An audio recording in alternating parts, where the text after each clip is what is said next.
सभी को मेरी ओर से नमस्ते। Welcome back in this new video and in today's video we will carry on with the quiz on the Victorian period. और आज की वीडियो हमारी होने वाली है part 3 video on the Victorian period of English literature और इसके अंदर हम सॉल्व करने वाले हैं 10 क्वेश्चंस। आज की वीडियो का जो हमारा पहला क्वेश्चन है, it talks about that which of the following plays of Tennyson is a comedy which is based on the story from Boccaccio. तो ऑप्शंस में हमें कुछ 4 चीज़ें दी गई हैं और पहले हमें पता होना चाहिए कि ये जितने भी ऑप्शंस दे रखे हैं ना, चारों के चारों these are plays which are written by Alfred Lord Tennyson. And now we have to identify कि इन चारों में से कौन सा कॉमेडी है। Plus it is based on the story from Boccaccio. And remember that जो बोकाशियो है he belong to Italy country, तो वो इटली कंट्री से बिलोंग करते हैं। और अब बताना कि कॉमेडी कौन सी है। पहला जो हमारा ऑप्शन है वो है queen Mary.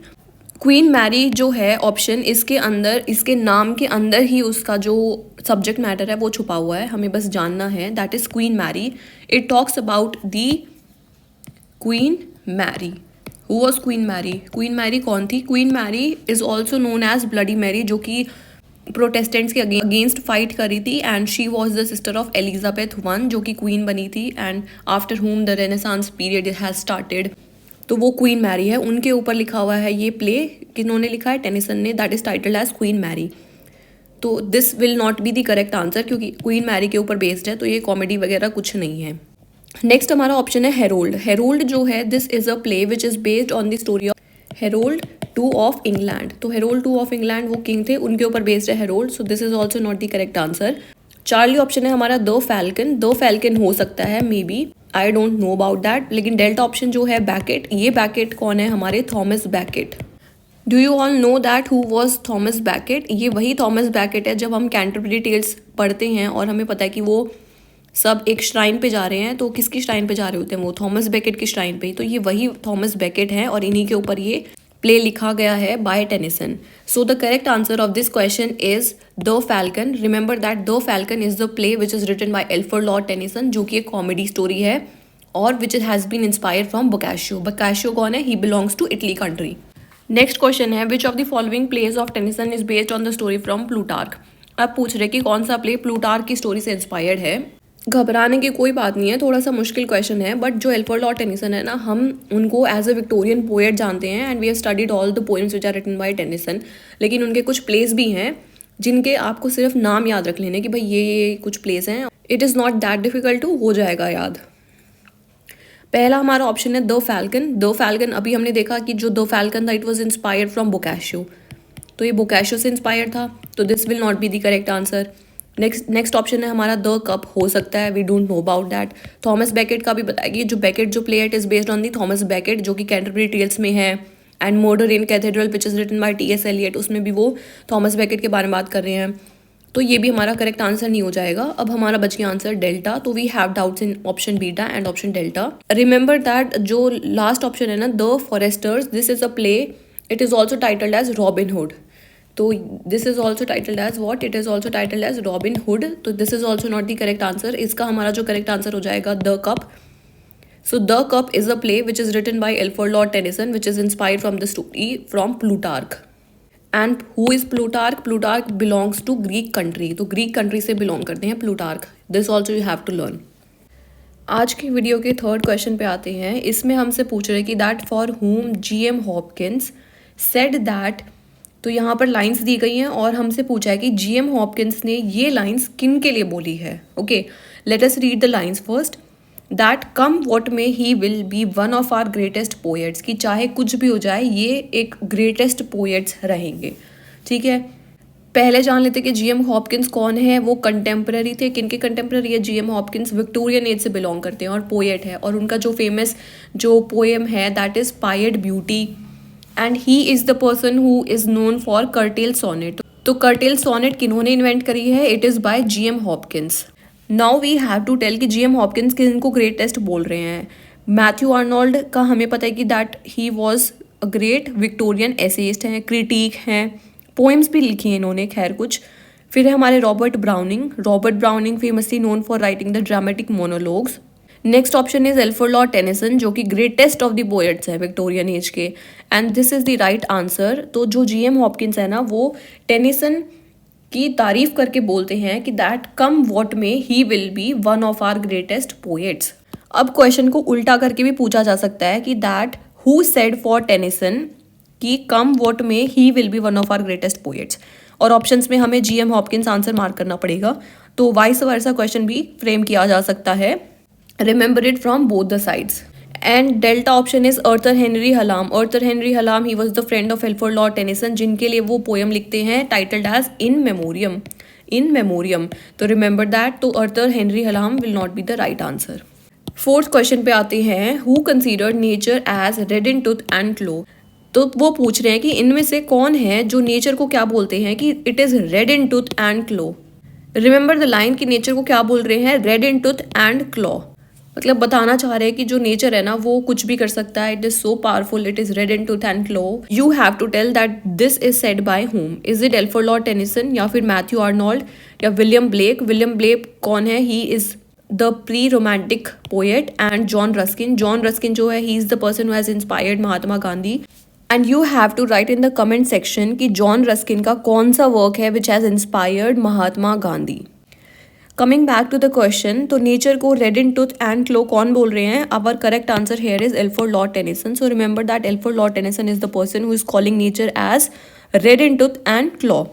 Also keep in mind कि जब टेनिसन ये पोएम लिख रहे थे तो वो बता रहे थे कि जो हमारा इंडस्ट्रियल रिवोल्यूशन है ना वो बहुत ही ज़्यादा क्रूअल है, और जो सिनेरियो था, जो सर्कमस्टेंसेस थे वो बहुत ही, मतलब सिटी लाइफ भी बहुत पुअर हो चुकी थी, क्रिएशन ऑफ स्लम्स हो गया है, बहुत पुअर कंडीशंस हो चुकी हैं।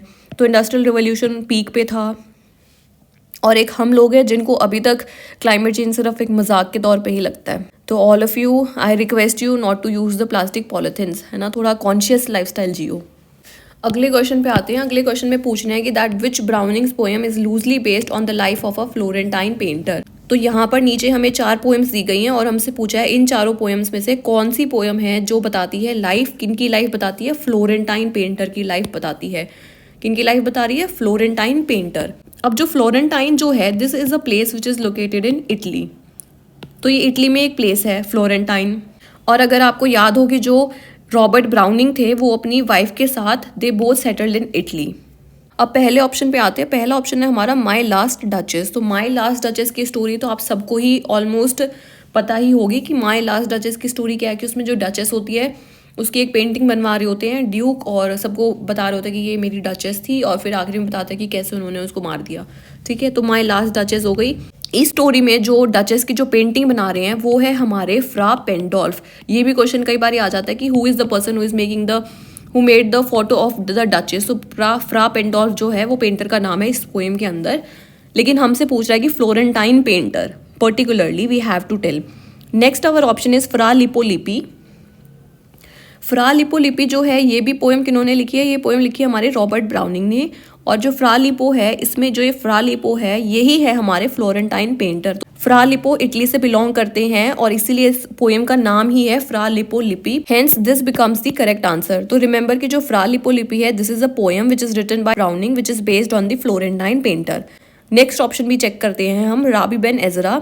This is really very very very important poem, और ये जो पोएम है Rabbi Ben Ezra, it talks about the Jewish poet. तो एक जूइश पोएट थे, उनके बारे में बात करती है हमारी जो पोएम है राबी बेन एजरा, और ये भी रॉबर्ट ब्राउनिंग ने ही लिखी है। एंड ऑल्सो रिमेंबर कि जो राबी बेन एजरा है इसके अंदर जो पोएट है he is praising the old age. तो आपने बहुत सारे पोएम सुने होंगे जिसमें कि यंगर लाइफ को बहुत ही अच्छे से पोर्ट्रे किया जाता है, लेकिन जो राबी बेन एजरा है इसके अंदर हमको ओल्ड एज को ग्लोरीफाई करा गया, मतलब अच्छे से उसको प्रेजेंट किया गया है। नेक्स्ट हमारी जो पोएम है that is Andrea del Sarto. Andrea del Sarto ये भी बहुत इंपॉर्टेंट पोएम है, remember the name. And Andrea del Sarto है, ये भी एक पेंटर की ही लाइफ पे बेस्ड है जिसका नाम है हमारा एंड्रिया, लेकिन वो फ्लोरेंटाइन पेंटर नहीं है। And also remember 2 more points about Robert browning. जो रॉबर्ट ब्राउनिंग है he is famous for writing the dramatic monologues. तो ये बहुत ज़्यादा ड्रामेटिक मोनोलॉग्स लिखेंगे, और जितनी भी आपको इनकी पोएम्स मिलेंगी ना उसमें जो टाइटल होगा पोएम का वो कैरेक्टर के नेम के बाद ही होता है। जैसे कि माई लास्ट डचेस है तो डचेस की स्टोरी बता रहे हैं। फ्रा लिपोलिपि हो गया तो फ्रा लिपो कौन है, पेंटर हो गया खुद से ही। राबी बेन एजरा, राबी बेन किनका नाम हो गया, जो जूइश पोएट जिसको डिस्कस कर रहे हैं पोएम में। फिर एंड्रिया डेल सार्टो में भी एंड्रिया जो हो गया वो नाम हो गया उस इंसान का, उस पेंटर का। So this is all what you have to remember. अगले क्वेश्चन पे आते हैं। इसमें हमसे पूछ रहा है कि which of the following poem contains the metaphor. अब ये एक मेटाफर दिया है और पूछा है कि इन चारों पोएम में से कौन सी पोएम में ये वाला मेटाफर यूज किया गया है। कौन सा मेटाफर की बात कर रहे हैं? They are talking about the metaphor of life as a pot that is fashioned by the master's hand. इसमें पूछ रहे हैं कि जो मेटाफर है ना, मेटाफर ऑफ पॉट कौन सी पोएम में यूज किया गया है। तो पहला जो ऑप्शन है that is main and women. Remember that main and women क्या है? This is a poetry collection. तो एक पूरी पोएट्री कलेक्शन है which is by Robert Browning और इसके अंदर बहुत सारी पोएम्स हैं। नेक्स्ट है हमारा option Arora Leigh. Aurora Leigh क्या है? This is a poem which is written by Elizabeth Barrett Browning. Elizabeth Barrett Browning कौन है? She is the wife of Robert Browning. तो जो रॉबर्ट ब्राउनिंग है उनकी जो वाइफ होगी वो एलिजाबेथ बैरेट ब्राउनिंग हो गई और उन्होंने पोएम लिखी है that is titled as Aurora Leigh. Next option है हमारा the ring and the book. जो the ring and the book है this talks about the murder trials के बारे में बात करी है। ये तो हमारा आंसर बिल्कुल भी नहीं होगा क्योंकि ये मर्डर ट्रायल्स के बारे में बात करी है। और अरोरा ले जो है ये एलिजाबेथ बैरेट ब्राउनिंग ने लिखी है, ये भी आंसर नहीं हो गया। मैन एंड वुमेन हमारी पोएट्री कलेक्शन होगी, ये भी आंसर नहीं हो गया। So the correct answer here is Rabbi Ben Ezra. Rabbi Ben Ezra भी मैंने डिस्कस किया था that this is a poem which is written by Robert Browning. और किस चीज़ के बारे में बात करिए? राबी बेन के बारे में बात करिए। और राबी बेन कौन थे हमारे? He was a Jewish poet. Let us look at the lines from the poem Rabbi Ben Ezra ताकि आपको ये जो मेटाफर यूज़ किया गया है ये बहुत अच्छे से क्लियर हो जाए। ये यहाँ पर है poem Rabbi Ben Ezra, poem which is by Robert Browning. ये कुछ शुरू की लाइन्स हैं। रॉबर्ट ब्राउनिंग इस पोएम में हमारा जो ओल्ड एज है उसको बड़ा ही बड़ा चढ़ा के बता रहे हैं that grow old along with me, the best is yet to come, the last of life for which the first was made, our times are in his hand, who said a whole I planned, youth shows but half, trust God, see all nor be afraid। Okay, तो ये starting lines होगी हमारी राबी Ben Ezra की जो कि old age को बता रहे हैं। फिर ये है कुछ बीच की लाइन्स और यहाँ पर दैट मेटाफर, ये लाइन है that metaphor and feel, potter's wheel से कंपेयर कर रहे हैं। Why time spins fast, why passive lies are clay, thou to whom fool propound, when the wine makes it round, since life fleets all is change, the past is gone and seize the day। okay, so remember that these lines from Rabbi Ben Ezra जिसमें कि वो metaphor use कर रहे हैं। किसका metaphor use कर रहे हैं? पॉट का मेटाफर यूज़ कर रहे हैं और बोलते हैं कि जो हमारी लाइफ है वो एक पॉट के जैसे है। जैसे पॉट है उसको कौन बना है? जो पॉटर है वो पॉट बना रहा है। तो हमारी जो लाइफ है ना वो भी उसी तरीके से है लेकिन वो मास्टर्स के हैंड में है। मास्टर कौन है? भगवान को बोल रहे हैं मास्टर्स हैंड। नेक्स्ट क्वेश्चन पे आते हैं। Which dramatic poem is about an impoverished young vendor of silk who sings as she wanders aimlessly. तो पूछ रहे कि यहाँ पर सब्जेक्ट मैटर दिया है और दे आर आस्किंग कि ये वाली जो ड्रामेटिक पोएम है सब्जेक्ट मैटर जिसका ये है वो कौन से में से है। इम्पोवरिश्ड का मीनिंग होता है पुअर। अब स्टोरी लाइन फिर से रीड करेंगे कि किसकी स्टोरी बता रही है। About an impoverished young vendor of silk, okay, who sings as she wanders aimlessly. तो एक गरीब लड़की है जो कि इधर उधर एमलेसली वंडर कर रही है और वो गाना गाती है। और जैसे जैसे वो गाना गाती है ना, जो लोग कुछ डीड्स करने वाले थे वो उसके गाने को सुनते हैं और फिर वो अपनी डीड्स को, कोर्स ऑफ एक्शन को चेंज कर लेते हैं and then they do good actions. पहला जो ऑप्शन है हमारा Pippa Passes. Second option is Aurora Leigh. Aurora Leigh के बारे में भी बताया था that this is a poem by Elizabeth Barrett Browning. Evelyn Hope है, ये भी एक पोएम है जो कि किन्होंने लिखी है? रॉबर्ट ब्राउनिंग ने लिखी है, not so important poem. And Christina is also poem which is written by Robert Browning. इतनी इंपॉर्टेंट नहीं है, जस्ट रिमेंबर द नेम कि इवेलिन होप और क्रिस्टीना नाम से दो पोएम्स हैं जो कि किन्होंने लिखी है? रॉबर्ट ब्राउनिंग ने लिखी हैं। और coming back to the question, इसका जो हमारा करेक्ट आंसर है वो हो जाएगा पीपा पासिस। तो पीपा जो है ना, पीपा इसके अंदर, Pippa is the name of the girl who roams here and there who sings the song. Pippa is the name of the girl, Passes हो गया मतलब कि she is roaming here and there singing the song. But remember that Pippa Passes is a poem which is about an impoverished young vendor of silk who sings as she wanders aimlessly. Next question पे आते हैं। Which of the following poems has sections which are titled as morning, noon, evening and night. तो वो पूछ रहे हैं कि कौन सी पोएम है ना जिसको कि सेक्शंस में डिवाइड किया है पोएट ने और सेक्शंस के नाम क्या हैं? दैट इज मॉर्निंग, फिर नून बोला है एक को, इवनिंग और एक को night. Try to guess the answer. पहला जो ऑप्शन है that is Men and Women. Men and Women का भी बताया कि ये क्या थी? एक पोइट्री कलेक्शन है जो कि रॉबर्ट ब्राउनिंग ने लिखी है। अरोरा ले के बारे में बताया that this is a book which is written by Elizabeth Barrett Browning. जो कौन है? Elizabeth Barrett Browning, she is the wife of Robert Browning. Next poem है हमारी कासा गाइडी विंडोज। ये जो पोएम है ना ये एलिजाबेथ बैरेट ब्राउनिंग ने लिखी है। पहले मैंने बताया था कि जो रॉबर्ट ब्राउनिंग है वो अपनी वाइफ के साथ they both shift to Italy, लेकिन जो इटली के लोग हैं वो उनको इतना पसंद नहीं करते हैं। तो जो एलिजाबेथ बैरेट ब्राउनिंग है ना, she writes a poem that is titled as Casa Guidi Windows to impress the people of Florentine. Florentine is a place which is located in Italy, remember that. और next option है हमारा Pippa passes. पीपा passes में अभी story बताई थी पीपा passes की, क्या है कि ये पीपा है, ये लड़की है जो इधर उधर घूम रही है और वो गाना गाती है। The correct answer of this question is पीपा पासिस। सो रिमेंबर कि जो पीपा पासिस जो पोएम है ना, ये डिवाइडेड है 4 सेक्शंस में, 4 पार्ट्स के अंदर, that is morning, noon, evening and night. Coming on to the 9th question of today's video, which day is Pippa's only holiday for the entire year. यानी कि वो पूछ रहे हैं कि जो पीपा पासिस, अभी जो पोएम स्टडी करी हमने, तो पीपा पासिस में जो पीपा है उसकी पूरे साल में सिर्फ एक ही दिन छुट्टी होती है, and we have to tell कि वो कौन से दिन उनकी छुट्टी होती है।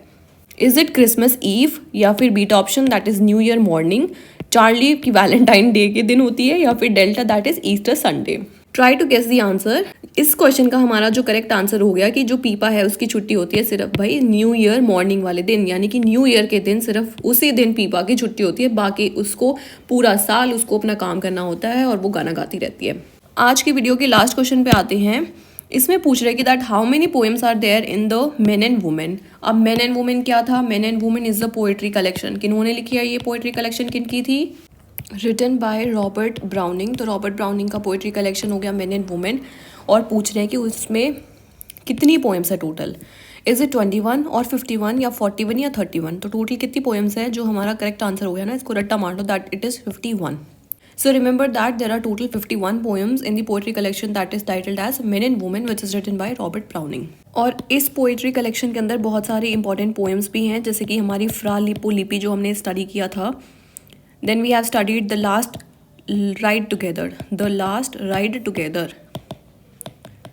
तो इसमें वो बताते हैं कि 2 लवर्स हैं, वो आखिरी बार मिल रहे हैं, तो that is the last ride together. और भी कुछ इंपॉर्टेंट पोएम्स हैं, we will discuss those poems in the coming questions. Thank you to all. जाने से पहले एक बहुत इंपॉर्टेंट बात, दैट इज़ इस कोट को अपने दिमाग में एकदम फिट करना है, that is you can have 1000 problems in your life until you have a health problem, so then you only have 1 problem. Always keep in mind कि जब तक हमें कोई हेल्थ प्रॉब्लम नहीं होती है ना, तो हमें लगता है कि भाई हमारे जीवन में बहुत सारी प्रॉब्लम्स हैं, 1000 प्रॉब्लम्स हैं। लेकिन जैसे ही आपकी जीवन में एक हेल्थ प्रॉब्लम आती है, तो सब चीज़ें एक साइड और हेल्थ प्रॉब्लम एक साइड, सारी चीज़ें आप भूल जाते हो। और then you keep on praying to God कि भगवान प्लीज़ मुझे ठीक कर दो, मुझे ठीक कर दो। But before that please keep doing exercise. Exercise is very important, और डेली एक्सरसाइज करनी है, रनिंग करो, योगा करो, do whatever you want to, but that is really very very very very important and can never be compromised. और बीमार होना किसी को भी अच्छा नहीं लगता है, और हॉस्पिटल में जब देखना चाहते हैं ना पेशेंट्स को भी इतना बुरा फीलिंग होती है, इतनी बुरी फीलिंग होती है। तो please avoid eating junk food, healthy food खाओ, अच्छा खाना खाओ, घर का खाना खाओ, साफ़ पानी पियो, और चीज़ों को पॉल्यूट भी मत करो, ये भी हमारी ही रिस्पॉन्सिबिलिटी होती है। कचरा इधर उधर नहीं फेंकना है, पॉलीथीन हमें नहीं खरीदनी है।